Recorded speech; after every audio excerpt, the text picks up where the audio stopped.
andito rin si Attorney Harry Roque. Actually, kanina, I was able to secure him next to me before we went live para makausap niyo siya, Corina. Ito, katabi ko siya, sandali. And I'll have to give my earphones to him. Hi. Para magkarinigan kayo. Hello. Yan, Hi, Attorney Harry. Here. Hi, Hi. kumusta? Hi, kumusta Oh, po? Go ahead. Okay, na-miss ka naman namin po. Matagal Yes. ka na namin hinahanap, Attorney Harry. Si Corina po nawala ito. ako. Hi, Corina. Medyo inatupag ko muna yung asylum application gaya ng gusto mangyari ni VP Sara. And it was in a place 3 hours away from The Hague. I And ang see. buong akala ko, it will take only a short period of time. Mahigit 1 linggo pala yung proseso. Opo. Kasama rin po natin si Pinky Webb, Attorney Hi, Roque. Pinky. Hello. Attorney, Yes, hi. I yes. just want to get an update doon po sa inyong application for asylum. What can you tell us, sir? Well, it's been formally received at under international law, yung receipt ng application na yon makes it impossible for me to be deported back to the Philippines kahit anong dahilan until matapos yung aking application. And ini-estimate nila ngayon na ang application will last from 1 year and a half minimum. So during this 1 year and a half period, I have the right to non-refoulement na tinatawag, which will prohibit the Dutch government from deporting me back to the Philippines. So sigurado na po yun, Attorney Harry Roque. Kahit anong Meron na mangyari, po akong- sabihin po natin magkaroon ng local court that will issue an arrest warrant sakaling pong mahanap o makakita ng probable cause ang prosecution dito po sa reklamong qualified human trafficking, ay hindi ho kayo pwedeng iuwi dito sa Pilipinas. Yes, yun po ang ibig sabihin ng reforma. Dahil in fact, ang aking grounds na sinabi ay yung unjust prosecution na nangyayari dyan sa Pilipinas. Yeah, political persecution. Attorney Roque, I'm sure you've heard that meron din pong Dutch Filipino that also had a signature campaign para po harangin itong inyong application for asylum. Your reaction to that, Attorney? Hindi po subject sa public voting yung decision if I'm being granted asylum.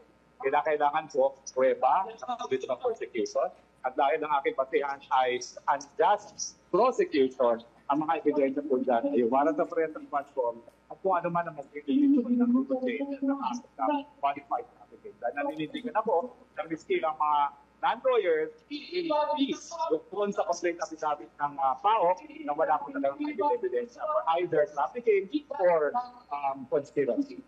Attorney, nagkaroon na ho ba kayo ng pagkakataon makita si dating Pangulong Rodrigo Duterte? Wala pa po. At yan po inaayos.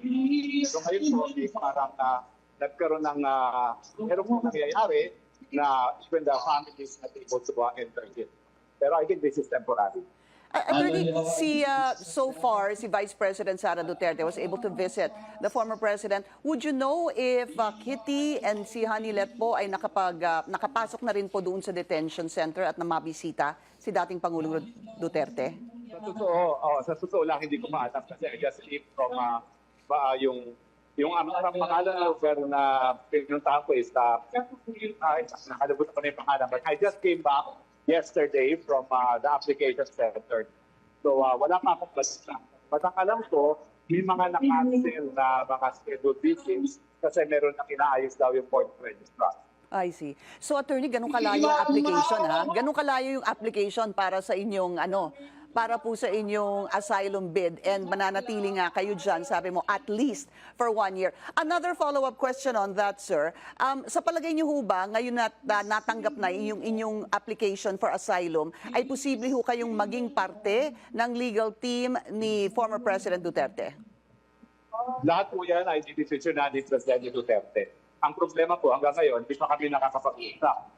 And that's why I'm hoping na at least ngayong tapos tayong gusto matapos si Sara na signature po rito, makakapag-usap na kami po.